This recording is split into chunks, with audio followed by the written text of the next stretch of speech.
Hello friends, welcome to Kiroshan nursing academy. और मैं शशांक एक नई वीडियो लेकर हाजिर हो चुका हूँ आपके सामने, जो कि आ रही है कार्डियो पोर्शन से।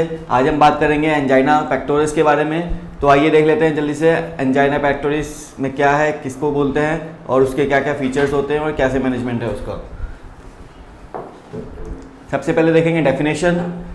Angina is a chest pain that is occurring due to myocardial ischaemia that leads to decrease oxygen supply and nutrient supply. मतलब एंजाइना किसको बोलते हैं? चेस्ट पेन को बोलते हैं, जिसमें क्या है मतलब जिसकी वजह से मायोकार्डियल इश्कीमिया हो सकता है, यानी कि जो मायोकार्डियम है उसमें ऑक्सीजन की कमी की वजह से क्या है, उसके जो टिश्यू है वो डैमेज हो सकता है, उसमें इन्फेक्शन हो सकता है। That leads to decrease oxygen supply and nutrient supply, जिसकी वजह से जो है ऑक्सीजन जो सप्लाई है वो कम हो जाएगी और हार्ट की ऑक्सीजन डिमांड जो है वो बढ़ जाएगी। ठीक है, कॉजेज देख लेते हैं, क्या क्या कॉजेज हो सकते हैं। Coronary artery disease, atherosclerosis.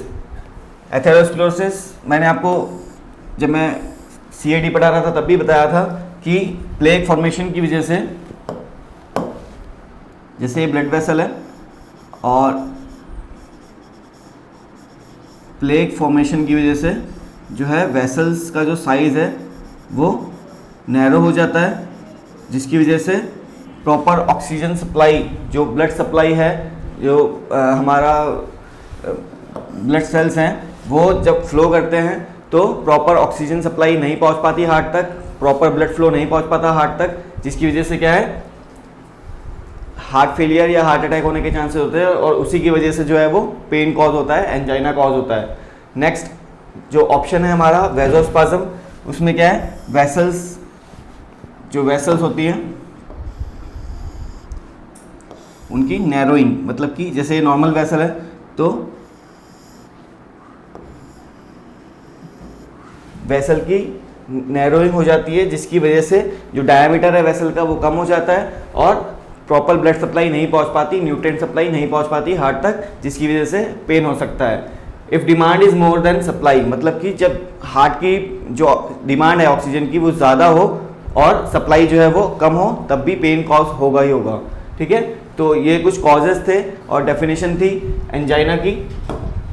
आगे बढ़ते हैं। हमारा गोल क्या है? To stop the chest pain, chest pain को कम करना।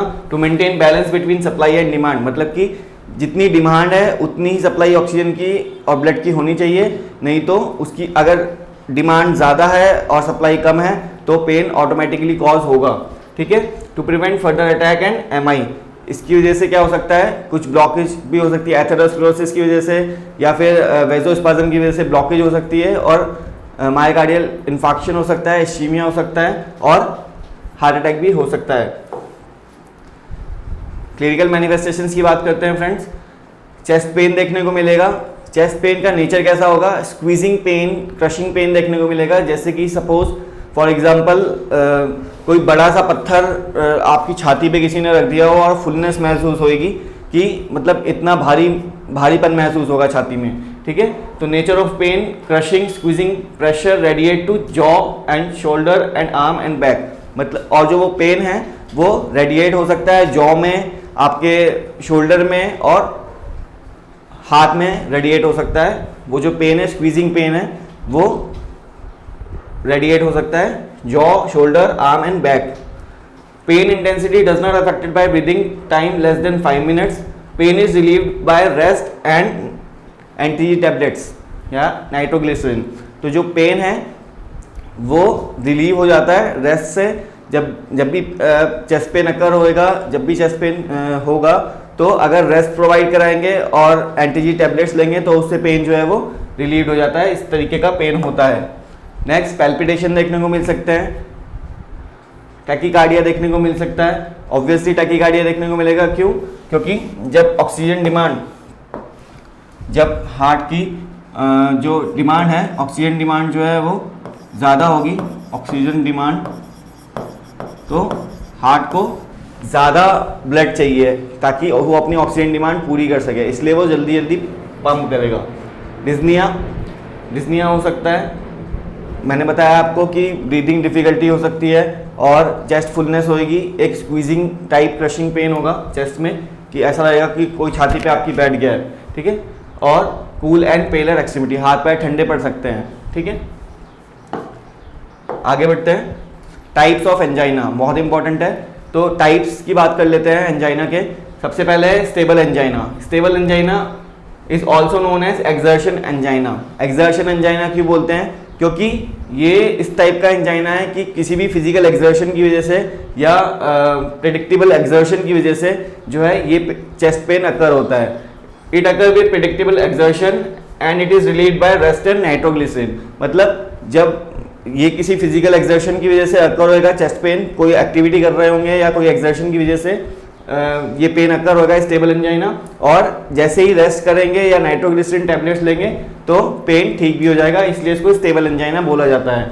नेक्स्ट आता है unstable angina. It is also known as pre infarction angina. मतलब कि इन्फाक्शन होने ही वाला है, उससे पहले का जो एंजाइना है वो उसको बोलते हैं अनस्टेबल एंजाइना।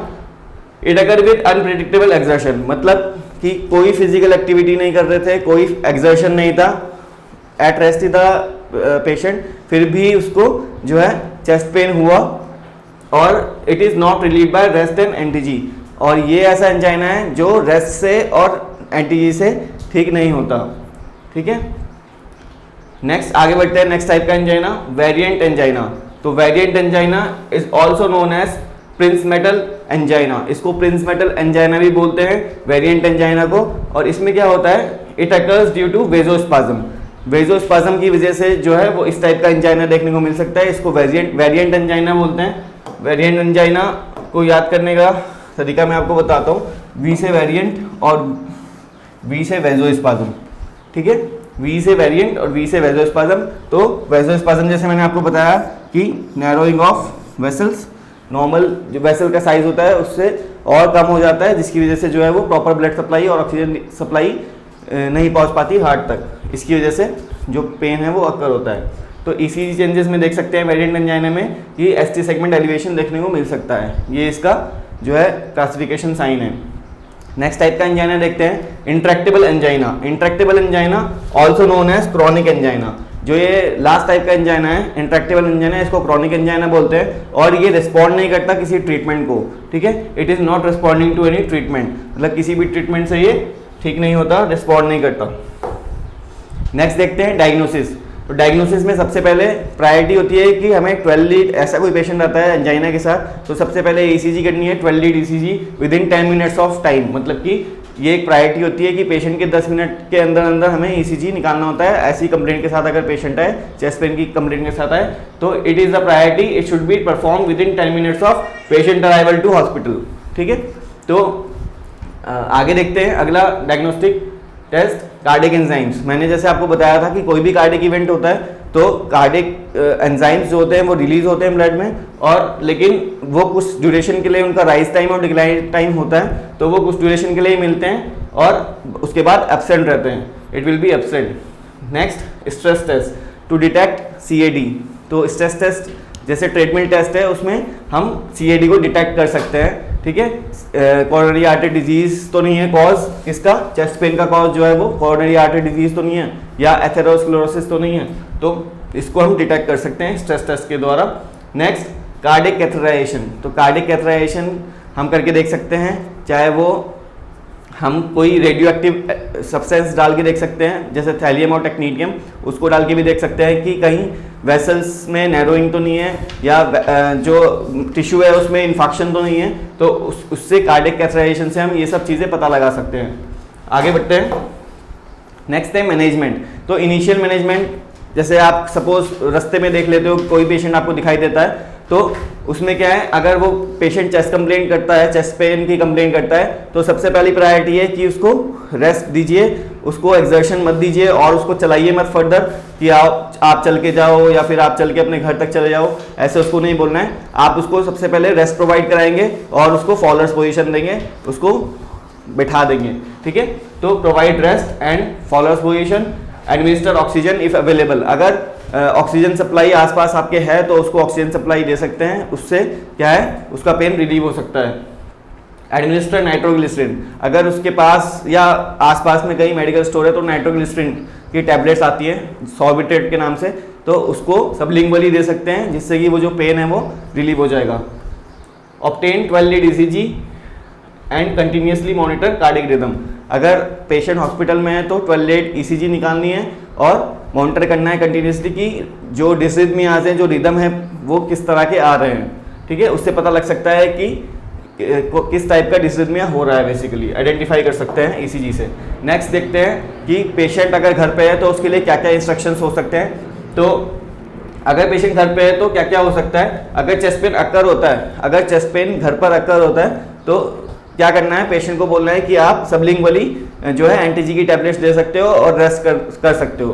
तो advise the patient to take rest and NTG first dose, मतलब नाइट्रोग्लिसरीन की आप फर्स्ट डोज ले सकते हो और रेस्ट कर सकते हो। अगर रेस्ट से और नाइट्रोग्लिसरीन की जो फर्स्ट टैबलेट है या फर्स्ट डोज से पेन रिलीव नहीं होता है तो पेशेंट को बोलना है कि आफ्टर 5 मिनट्स रिपीट करनी है डोज नाइट्रोग्लिसरीन की। If pain is not relieve by first dose of nitroglycerin after 5 minutes take a second dose of NTG after 5 minutes. Okay, तो 5 मिनट के बाद जो है नाइट्रोग्लिसरीन की जो है सेकंड डोज लेनी है सबलिंगुअली। अगर पेन तब भी रहता है, सेकंड डोज के बाद भी पेन रिलीव नहीं होता है, तो क्या करना है कि एडवाइस करना है पेशेंट को कि वो थर्ड डोज भी ले सकता है नाइट्रोग्लिसरीन की सबलिंगुअली आफ्टर 5 मिनट्स। मतलब 5-5 मिनट के गैप में आप 3 बार नाइट्रोग्लिसरीन ले सकते हो अगर पेन जो है वो ठीक नहीं होता है। उसके बाद 3 डोज के बाद अगर तब भी पेन ठीक नहीं होता है तो बोलना है पेशेंट को कि इमीडिएटली वो हॉस्पिटल की तरफ रश करें। If 3 doses of NTG should be given 5 minutes apart sublingually. If pain is not relieved by third dose of NTG then immediately rush to the near by hospital. जो आसपास में आपके hospital है वहां पर आपको जाना है और वहां पे जाकर के अपना ट्रीटमेंट करवाना है, ठीक है। Most common side effect of NTG is headache. अब एंटीजी जो नाइट्रोग्लिसरीन टैबलेट होती है उसका काम क्या होता है, वो वेसोडाइलेशन का काम करती है। तो वेसल्स जब डायलेट हो जाती है तो ब्लड फ्लो बढ़ जाता है और हार्ट को जो है प्रॉपर सप्लाई मिल जाती है। लेकिन जब वेसोडाइलेशन होती है तो उतना प्रॉपर जो है सप्लाई वो ब्रेन तक नहीं जा पाता, जिसकी वजह से जो है हेडेक कॉज होता है। Because of vasodilation decrease blood supply to brain tissue. तो जो ब्रेन टिश्यू है उसमें प्रॉपर सप्लाई नहीं जा पाती, जिसकी वजह से वो हेडेक कॉज करती है नाइट्रोग्लिसरीन टैबलेट। और इसकी वजह से जो है नाइट्रोग्लिसरीन टैबलेट की वजह से जो ब्लड प्रेशर है वो भी लो हो जाता है, यानी कि हाइपोटेंशन देखने को मिल सकती है, ठीक है फ्रेंड्स। तो ये था हमारा टॉपिक एंजाइना पेक्टोरिस। उसके रिगार्डिंग मैं आपको एक बार रिकैप्चुलाइज करके दिखाता हूँ कि हमने क्या क्या पढ़ा। डेफिनेशन में हमने देखा कि एंजाइना एक ऐसा चेस्ट पेन होता है, chest pain occurring due to myocardial ischemia that leads to decreased oxygen supply and nutrient supply। उसके बाद causes में हमने देखे कि एथेरोस्क्लेरोसिस कॉज हो सकता है, सीएडी कॉज हो सकता है, वेजोस्पाज्म कॉज हो सकता है, और जो डिमांड है वो ज़्यादा होती है और सप्लाई जो है वो कम होती है। उसके बाद गोल क्या था हमारा कि हमें जो चेस्ट पेन है उसको स्टॉप करना है और बैलेंस मेंटेन करना है सप्लाई और डिमांड के बीच में। उसके बाद हमने क्लिनिकल मैनिफेस्टेशन में चेस्ट पेन देखा, पैल्पिटेशन देखा, टैकीकार्डिया देखा, डिस्निया, कूल एंड पेलर एक्सट्रीमिटी जो है एक्सट्रीमिटीज जो हैं वो ठंडे पड़ जाते हैं हाथ पैर, ठीक है। उसके बाद हमने टाइप्स देखे जो बहुत इंपॉर्टेंट है। 4 तरह के मैंने आपको टाइप्स बताए। उसमें मैंने आपको स्टेबल एंजाइना बताया, अनस्टेबल एंजाइना मैंने आपको बताया, वेरिएंट एंजाइना मैंने आपको बताया, और क्रॉनिक एंजाइना और इंट्रैक्टेबल एंजाइना मैंने आपको बताया, और इनका जो ट्रीटमेंट है वो मैंने आपको बताया। उसके बाद डायग्नोसिस में हमने देखा हम 12 लीड ईसीजी करेंगे। ये प्रायोरिटी बेसिस पे होता है, 10 मिनट के अंदर अंदर जब पेशेंट अराइव करता है तो हमें ईसीजी करनी होती है। और कार्डियक एंजाइम्स से हम पता लगा सकते हैं कि कोई कार्डियक एक्टिविटी हुई है कि नहीं हुई है। स्ट्रेस टेस्ट कर सकते हैं टू डिटेक्ट सीएडी, और कार्डियक एक्साइटेशन कर सकते हैं to visualise vessels and surrounding structures. Management में हमने देखा कि रेस्ट प्रोवाइड कराना है और एंटीजी टैबलेट्स प्रोवाइड करानी है और फॉलोअर पोजीशन देनी है। ऑक्सीजन आप एडमिनिस्टर कर सकते हो अगर अवेलेबल है तो, और 12 लीड ईसीजी करनी है अगर पेशेंट जो है वो हॉस्पिटल में है। घर के लिए क्या क्या इंस्ट्रक्शंस थे वो हमने बात करी थी। तो घर पे 3 डोज लेनी है। पहली डोज लेनी है अगर पेन रिलीव नहीं होता तो सेकंड डोज लेनी है, अगर तब भी पेन रिलीव नहीं होता तो थर्ड डोज लेनी है। अगर 3 डोज तक पेन 5-5 मिनट में आपने टैबलेट लिया और पेन रिलीव नहीं होता तो जो आपका नियर बाय हॉस्पिटल है वहाँ पे रश करना है, वहाँ पे जाकर के अपना ट्रीटमेंट कराना है। और मैंने आपको कॉम्प्लिकेशन बताया एंटीजी टैबलेट्स का जो है हेडेक। तो फ्रेंड्स ये था हमारा छोटा सा टॉपिक एंजाइना पेक्टोरिस। जल्दी से मिलते हैं नेक्स्ट वीडियो में। आप वीडियो को देखते रहिए, कमेंट करते रहिए, लाइक करते रहिए अगर आपको वीडियो अच्छा लगता है तो। और जल्दी से मिलते हैं नेक्स्ट वीडियो में, तब तक के लिए गुड बाय।